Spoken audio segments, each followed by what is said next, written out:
이번엔 최재성 전 청와대 정무수석 모시고 전국 현안들 짚어보겠습니다. 수석님 어서 오세요. 안녕하세요. 네, 오늘이 윤 대통령 탄핵 심판 8차 변론기일입니다. 탄핵 심판 내용부터 좀 살펴보겠습니다.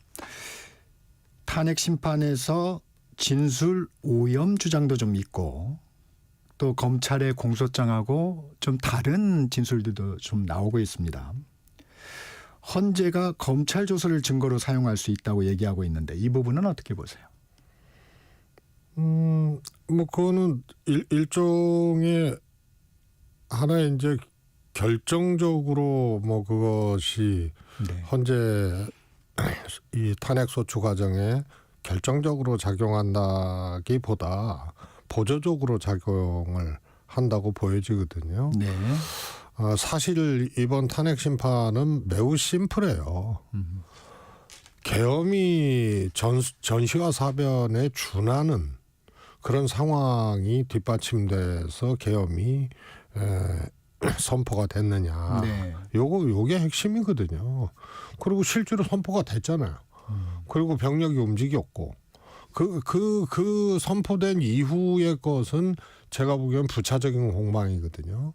지금 이제 헌재 탄핵 심판에서 나오는 약간의 진술의 좀 엇갈림 이런 부분들. 네. 뭐 진술의 엇갈림도 저는 이제 견해가 좀 다른데 네. 아무튼 그래서 특전사령관이 대통령한테 지시를 받았냐, 뭐 홍장원 국정원장의 체포 명단이 뭐 사실이냐, 네. 지시 대통령한테 직접 받은 거냐, 사실이냐, 뭐 이런 거는 부차적인 거고요. 계엄 선포의 요건이 되느냐. 이 요건이 안 됐는데 대통령이 그것을 선포했으면 그거는 탄핵 사유입니다, 바로. 네. 네? 그래서 헌법 위반이고 법률 위반이기 때문에요. 그래서 그러나 그 이제 헌재 판결 이 탄핵 소추 과정에 하나의 이제 근거들이 충분히 이제 다퉈지고 또 뒷받침이 되려면 이제 그러한 것들도 이제 살펴봐야 된다. 뭐 이런 차원으로 이해를 하는 게 좋을 것 같고요. 네. 이 비상계엄 당시 지금 국무회의가 정상적이었느냐 이 부분도 좀 공방이 오갔어요. 그 부분은 좀 어떻게 보세요? 저는 아주 간단합니다. 이제 정당도 그렇고요. 국무회의도 그렇고요. 정당도 가끔 정당의 결정사항이 이렇게 법원에 의해서 가처분 같은 게 이제 진행이 돼서 받아들여지는 경우들이 있어서요. 다시 의결 절차를 밟거나 뭐 이런 것들이 가끔 있습니다. 네네. 혹은 또 기각되거나. 네. 뭐 일반 회사도 마찬가지죠. 네. 그래서 그런 요건들, 그런 규정들이 있느냐 없느냐를 보고 그런 규정에 위배됐으면은 이거는 잘못된 거다 이렇게 이제 판결을 하는 거거든요. 그러면은 국무회의는 하나의 그냥 어떤 뭐 반상회라든가 네. 혹은 친목회라든가 네. 뭐 이런 거 아니잖아요. 네. 뭐 하다못해 이제 제가 축구 좋아하는데요. 조기 축구에도 다 회칙이 있어요. 회장 선출 과정이 있고요. 총회에 대한 규정도 있고. 그런데 국무회의는 심의 의결 규정이 있거든요. 그리고 또 흔히 아는 이제 의사봉 같은 거 있잖아요. 개회는 방망이 3번으로 시작이 되고요. 폐회도 마찬가지고요. 그래서 대통령이 하거나 대통령한테 위임을 받은 자가 하잖아요. 개폐회 선언은 없었다는 거 한 가지로도 이거는 국무회의 성립이 안 되는 겁니다. 요건이 안 된다. 오늘 8차 변론 열리잖아요. 누구 진술을 좀 눈여겨봐야 할까요? 역시 조성원 이제 소방사 네. 경비단장. 네. 여기 이제 조성원 단장이 이제 포인트인 게 우선 헌재에서 직권으로 채택을 했죠. 채택한 증인 아닙니까? 네. 그럼 왜 그럴까? 이제 소위 이 헌재 과정에서 등장하는 사령관 3명이 있잖아요. 네. 특전사령관, 네. 소방사령관, 방첩사령관 이렇게 3명이 있는데 곽종근 특전사령관은 뭐 검찰에서나 본인이 공개적으로 했거나 뭐 진술이 일관돼요. 일관되고 대통령한테 네. 비아폰으로 통화를 네. 하고 그 지시를 받아서 인원들을 끌어내려고 했다. 이런 게 이제 일관되고요. 그런데 이 이진우 나머지 두 사령관은 검찰에서의 진술과 헌재에서의 진술 내지는 답변 이것이 다르거나 혹은 거부하거나 네. 혹은 사정을 이해해달라 답변하지 않거나 못하는 것을 이해해달라고 사정하거나 뭐 이렇게 나타나요. 네. 근데 이 중에서 조성원 그러니까 수방사령관은 처음에 이제 수방사가 그랬거든요. 수방사 지금 제일 경비단장 조성원. 네, 조성원 얘기하고 계신 거죠? 경비단장이고요. 네. 수방사령관은 대통령한테 이제 이 지시를 받은 거예요. 그래서 이것을 전달을 하죠. 조성원 경비단장한테. 네. 그래서 처음에는 직접 끌어내라 이렇게 전달을 했어요. 근데 조성원 경비단장이 부대원들에게 끌어내라고 지시를 했고 이행을 했고 그런데 조성원 경비단장이 이걸 번복을 합니다. 특전사가 끌어내리는데 길을 터줘라. 보조적인 역할로 소방사 요원들에게 변경 오더를 하죠. 처음에 조성원 네. 단장이 부대원들에게 끌어내라고 얘기를 해요. 수방사령관의 지시를 받아서 이 경비단장이 부대원들한테 끌어내리라고 했다가 바로 2차 변경 지시를 합니다. 끌어내라는 게 아니고 특전사가 끌어내면 길을 확보를 해줘라. 그래서 보조적인 역할로 이걸 이제 자기 판단이라고 했던 거거든요. 네. 이거를 확인하기 위한 부분입니다. 그래서 저는 뭐 첫 번째나 두 번째나 다 문제가 된다고 보는데요. 특전사가 끌어내라고 하는 거를 그러면 어떻게 알았냐? 본인이 이제 지시 변경했다는 거 아니에요? 현장에서. 그래서 야 이건 큰일 나겠다. 국회의원들 끌어내라고 이렇게 오더는 했는데 그래서 변경을 했다는 거예요. 이 조 단장이. 이 부분에 대한 이제 확인. 그러면 이진우 전 수방사령관의 진술의 신빙성 부분이 또 드러날 수 있겠군요. 이게 간단하지 않습니까? 대통령이 있고요.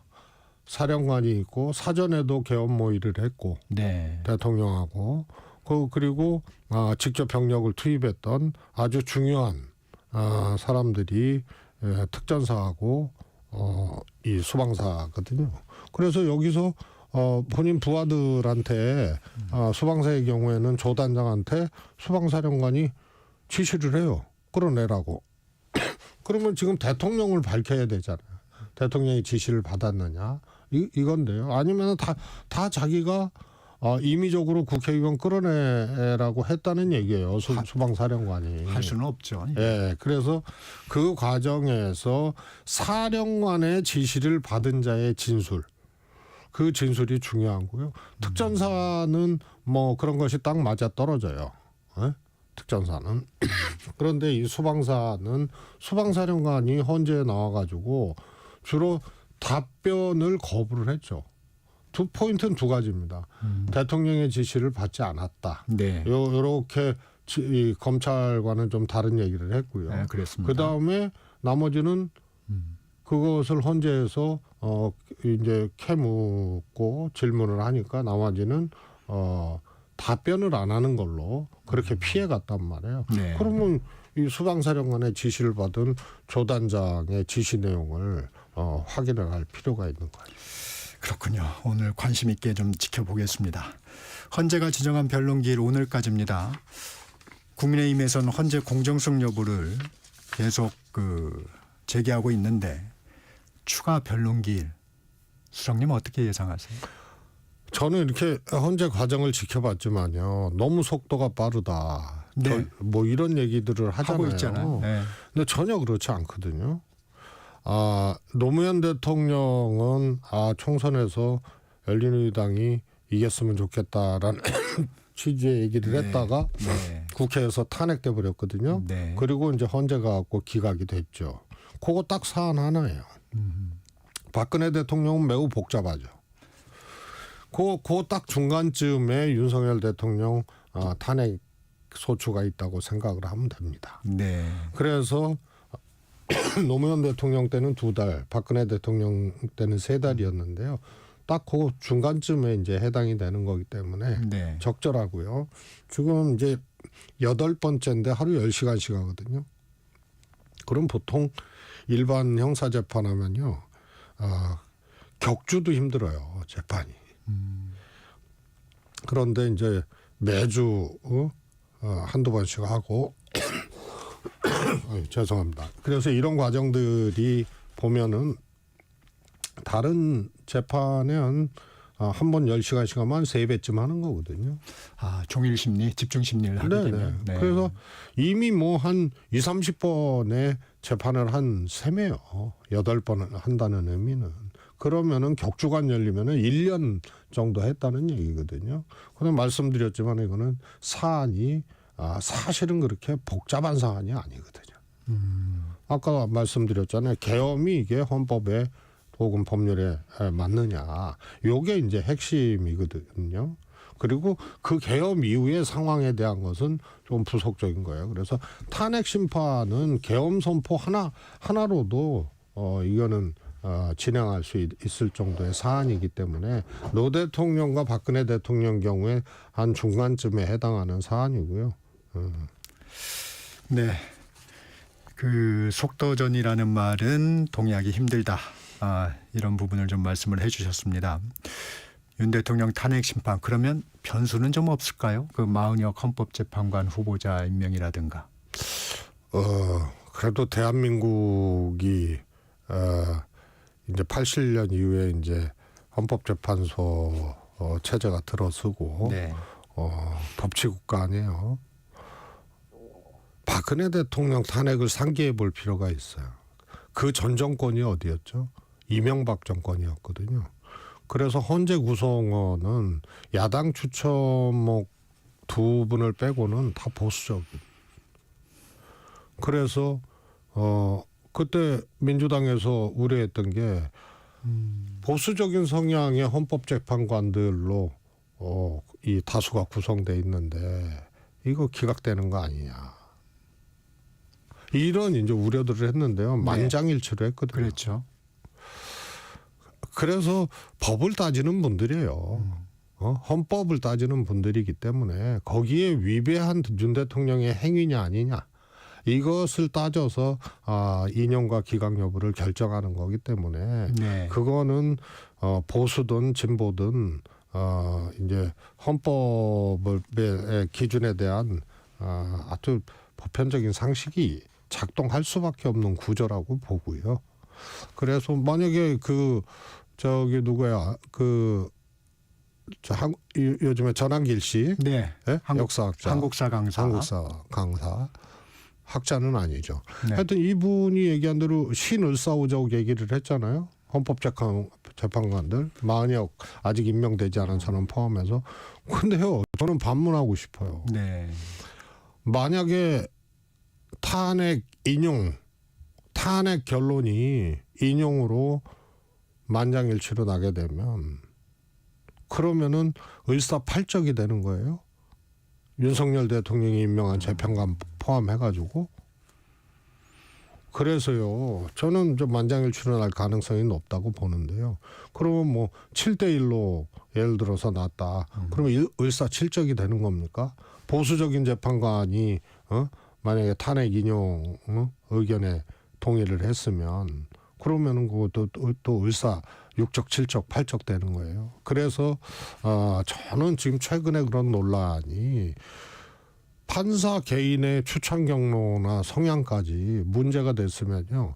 박근혜 대통령 당시에도 민주당이나 여기서 그런 문제 제기를 해야 돼요. 그다음에 윤석열 대통령이 임명한 정영식 재판관이라든가 네. 이런 분들은 어떻게 해석을 할 거예요. 그다음에 윤석열 대통령의 계엄에 대해서 옹호했잖아요. 박선영 전 의원 하고 이 처제 아니에요. 박선영 전 의원이. 가족 관계가 좀 있죠. 예, 그럼 뭐 그거 어떻게 심지어는 계엄에 대해서 이 옹호를 하고 아주 극우적인 이제 발언들을 일삼고 했던 그 전 국회의원하고 처제인데 그거를 그러면 문제 제기하고 그 헌법재판관의 생각이나 의견 존재를 탄핵해야 됩니까? 그래서 이게 굉장히 이상한 공방으로 가고 있고요. 나는 이 원인이 윤석열 대통령이 국회에서 탄핵 의결된 후에 그때 메시지, 그다음에 지금까지의 메시지, 네. 체포될 때, 구속될 때의 메시지, 이런 것들이 전부 장외투쟁용 선동 메시지예요. 그리고 탄핵 이 소추 과정에서도 부정선거론 같은 게 전형적인 거거든요. 지금은 이제 부실선거 얘기를 하잖아요. 네. 그리고 윤 대통령 스스로도 부정선거가 아니고 부정 선거 관리에 여러 가지 의심점들이 있다는 차원이다라고 본인이 얘기를 했어요. 그러면서 계속 바깥에서 그러니까 헌법재판 이 소추 과정을 정치적인 언어로 끌고 가요. 본인이 법리적으로 방어를 못하고 이거는 바깥에 또 정치적인 이 선동의 언어를 저는 던지는 거라고 보거든요. 근데 그런 부분이 좀 효과가 좀 있어 보입니다. 저기 여론의 흐름을 보면 수석님께서도 지난번에 이제 지적을 해주셨는데 서부지법 폭동 사태가 어떻게 반영되는지 한번 봐야 된다 했는데 지금 여당 지지율이 빠지지 않고 있어요. 좀 어떻게 분석하세요? 계엄 이후에 딱 그 두 가지로 나누면 되거든요. 저를 포함해서 심지어는 국민의힘 쪽에서도 이제 끝났다. 윤석열도 끝났고 국민의힘도 끝났다. 이렇게 생각을 했을 거예요. 초기에. 예. 그리고 지지율이 20%까지 내려갔잖아요. 그리고 지금은 곱절 더 회복됐거든요. 네. 그러면서 이게 결집이 되고 국민의힘과 민주당 지지율이 비슷해지고 네. 하니까 여기서 또 깜짝 놀란 거예요. 계엄으로 깜짝 놀라면서는 이제 국민의힘하고 윤은 끝났다.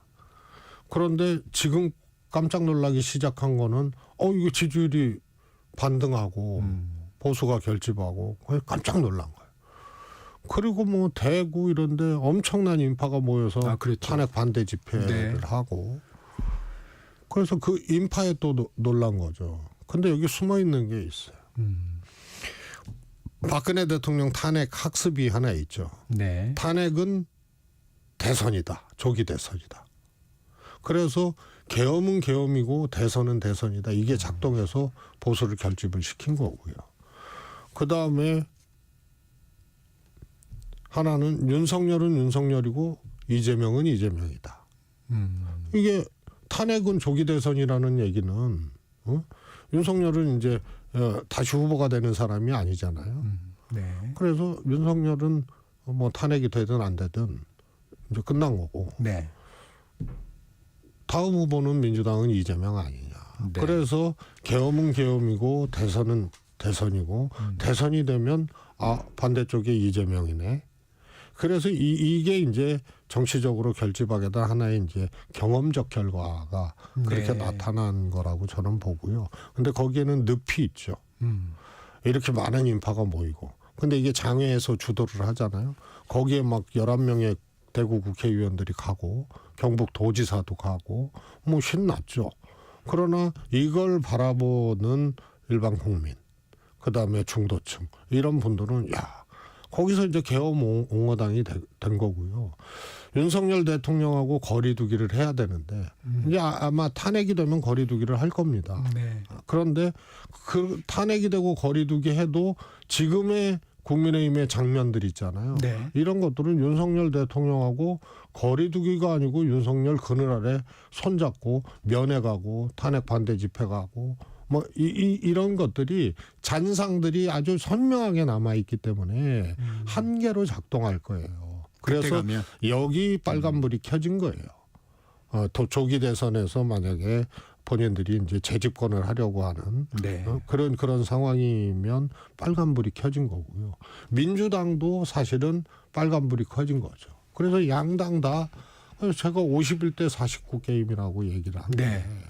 지금 상황이 딱 그렇게 돼 있어요. 저쪽도 빨간불.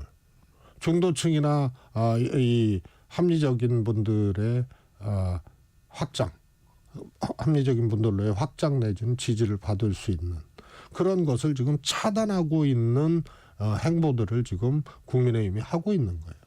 그다음에 민주당도 이 분명히 이게 아무리 박근혜 대통령 탄핵에 대한 학습 효과로 보수가 결집을 한다 하더라도 이 정도야 깜짝 놀랐죠. 그러니까 민주당도 처음에는 이게 여론조사 자체가 뭔가 문제가 있다 해서 여론조사 조사위원회도 그렇죠. 만들고 또 선관위에 이걸 또 고발 의뢰도 하고 그랬단 말이에요. 그런데 이 조사 결과들이 계속 그렇게 나와요. 그렇죠. 당황한 거거든요. 그래서 민주당도 왜 이렇게 됐는지에 대한 이 굉장히 이 분석이 필요하고요. 대책이 필요하고요. 그런 의미에서는 빨간불이 민주당도 켜진 거죠. 근데 이 보면 무당층이라고 그럴까요? 중도층이라고 그럴까요? 이게 이제 보수와 진보 세력들이 결집을 하면서 그 포션이 많이 줄어드는 것 같아요. 그 부분은 좀 어떻게 보십니까? 아니 그거는 이제 당연한 건데요. 네. 근데 그만큼 지금 이제 격화가 돼 있는 거고 정말 비상식적으로 결집이 엄청나게 일어나고 있는 거죠, 양쪽에. 네. 그런데 저는 뭐 조사 방식마다 좀 다르다고 보는데요. 네. 통상 이렇게 되면요, 제가 보기에는 조사에 따라서 좀 달라질 수 있다고 봐요. 예를 들어서 선거용 조사다, 그러니까 지지도 조사다. 네. 이럴 경우 이제 인물에 대한 지지도 조사하고 정당에 대한 지지도 조사하고 좀 다르지 않습니까? 그렇죠. 그래서 예를 들어서 대선 인물에 대한 지지도 조사에서는 의외로 이제 좀 빠질 가능성이 커요. 그러니까 중도층이나 지지하는 사람 없다가 이게 줄어들거나 이러질 않고 오히려 늘어날 가능성이 저는 크다고 보고요. 네. 그래서 이게 이제 대선 정당 지지도 이것을 같이 봐줘야 되는 문제라고 봐요. 알겠습니다. 민주당 그러면 어떻게 돌파할 수 있을까요? 민주당 입장에서는 이런 상황을. 역시 이제 이게 과거의 오류가 지금의 이제 한계로 작동할 수도 있잖아요. 국민의힘은 지금 그것을 만들고 있는 과정이에요. 지금의 오류가 윤 대통령 탄핵되고 만약에 그 다음에 조기 대선이 이루어지면 이게 이제 한계로 작동될 겁니다. 물론 과거에 윤 대통령과 국민의힘의 오류가 개헌을 갖고 왔고 또 탄핵 상황까지 온 것도 있지만 지금 이 시점에서 보면은 오류를 만들고 있는 거예요. 그래서 아마 대선 때 한계로 작동한다. 그런 의미에서 저는 빨간불이라고 표현을 했고요. 민주당은 지난번 대선 이후에 사실 이재명 대표의 민주당이 된 거 아니에요. 네. 그래서 후보가 이재명 대표밖에 안 보여요. 그리고 엄청난 사법적 공격, 사법 리스크, 윤 대통령과 검찰의 공격을 받으면서 저는 탄압받았다고 봐요. 이재명 대표가. 그러면서 이재명 대표를 지지하는 이제 진보 쪽의 지지자들이 커졌고 단단해졌거든요. 근데 여기서 이제 또 한계가 작동을 하는 거예요. 네. 그러면 이 엄청난 적대감, 비호감 이번 탄핵 과정에서 계엄 탄핵 과정에서 보여지지만 깜짝 놀란 조사 결과가 나오는 것 중에 이재명 대표라는 이제 관역이 하나뿐이 없는 거예요. 윤석열 대통령은 이제 떨어진 해가 된 거고. 그러면 지금 저쪽은 아직 주자가 결정된 것도 아니고 민주당도 그렇지 않지만 우뚝 서순 관역이 딱 하나 있는데 이게 너무 반감이 큰 거예요. 거기다가 190석이에요. 그러면 관역을 좀 분산해야 됩니까? 아니 저는 그것이 민주당을 위해서도 좋고 민주당이 재집권하는데 아주 필수적인 거라고 봐요. 이런 질문이 있잖아요. 대선으로 가자면 이재명 대표로 정권 교체가 압도적으로 되거나 안심하고 정권 교체를 안정적으로 정권 교체를 이룰 수 있느냐? 좀 의문인 것 같아요. 지금 보면 여기에 이제 물음표가 던져지잖아요. 네. 왜냐하면 그거는 시비야 어떻든 간에 아무튼 악마화되고 흑화되고 이재명 대표에 대한 반대쪽 여론이 세고 강하고 크다는 것들이 확인이 되는 거 아니에요? 그러면은 안정적으로 정권 교체를 할 수 있느냐, 이재명이라는 카드로. 여기에 대해서는 아마 누구도 그렇지, 압도적으로 해서 충분히 정권 교체 안정적으로 하지, 이렇게 대답하기가 어려운 상황이거든요. 이재명 지지자들도 그럴 거예요. 이재명 대표도 좀 움직이고 있는 것 같습니다. 오늘 김경수 전 지사도 만나고, 지난번에 인터뷰를 보면 비명에게도 가능한 역할을 찾아 역할을 드리겠다, 뭐 이런 얘기도 하셨어요. 좀 어떻게 보세요? 저는 이제 역할을 준다는 게 무슨 의미인지 모르겠는데, 그 첫 번째가요. 문재인 대통령이 대통령 됐을 때 41% 득표거든요. 그 당시 이제 홍준표, 뭐 유승민, 소위 말해서 범보수라고 일컬어지는 분들의 합산 득표율이 52%예요. 심상정 의원 득표율을 진보 쪽 범진보로 해서 네. 갖다 붙여놔도 47%예요. 뭐 김대중 대통령 집권했을 때는 뭐 오죽했으면 DJP 연합 해가지고 가까스로 정권 교체했겠습니까? 노무현 대통령도 간발의 차이로 이긴 거 아니에요. 마지막 날 깨졌지만 정몽준과 후보 단일화 네, 하면서 네. 겨우. 그래서 이것이 현실이에요. 그래서 어차피 정상적으로 붙으면은 압도적으로 못 이겨요. 팽팽해요. 그래서 우선은 김대중 찍었던 사람, 노무현 찍었던 사람, 우리가 유세 때 민주당에서 많이 하거든요. 문재인 찍었던 사람 다 모여라. 이게 기본이에요.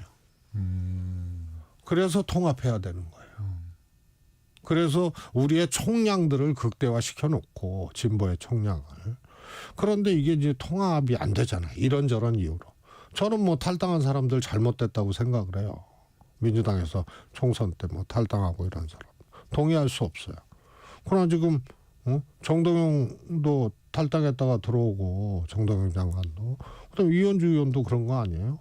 그래서 정치적인 총량을 특히 대선 때는 극대화시켜야 되는 거예요. 그런데 스스로의 총량을 극대화시키는 노력도 안 하고 가지도 않는 거, 이건 잘못됐다. 그래서 이것이 먼저 선결돼야 되고요. 그다음에 아마도 이재명 대표의 민주당, 이것이 민주당의 이재명으로 바뀌는 노력들이 있어야 될 겁니다. 왜냐하면 정책도 이재명 대표가 야 왼쪽으로 가자 그러면 당이 왼쪽으로 가고, 오른쪽으로 가자 그러면 오른쪽으로 가고, 거기에서 그거 아니다라고 지난번 검투세에서 비판적 의견을 가졌던 진성준 의원을 포함해서 이런 분들, 이번에 52시간에 이거 아니다라고 했던 의원들, 이게 탑다운식으로 되는 거예요. 그러면 이재명 대표의 정책이 민주당의 정책이냐, 이거에 대해서 묻지 않을 수 없어요. 알겠습니다. 이재명의 민주당이 아니고 민주당의 이재명이 돼야 한다, 그런 말씀이 좀 와닿는 부분이 있네요. 네, 오늘은 여기까지 하겠습니다. 지금까지 최재성 전 정무수석과 말씀 나눴습니다. 고맙습니다. 감사합니다. 정책시사 2부 여기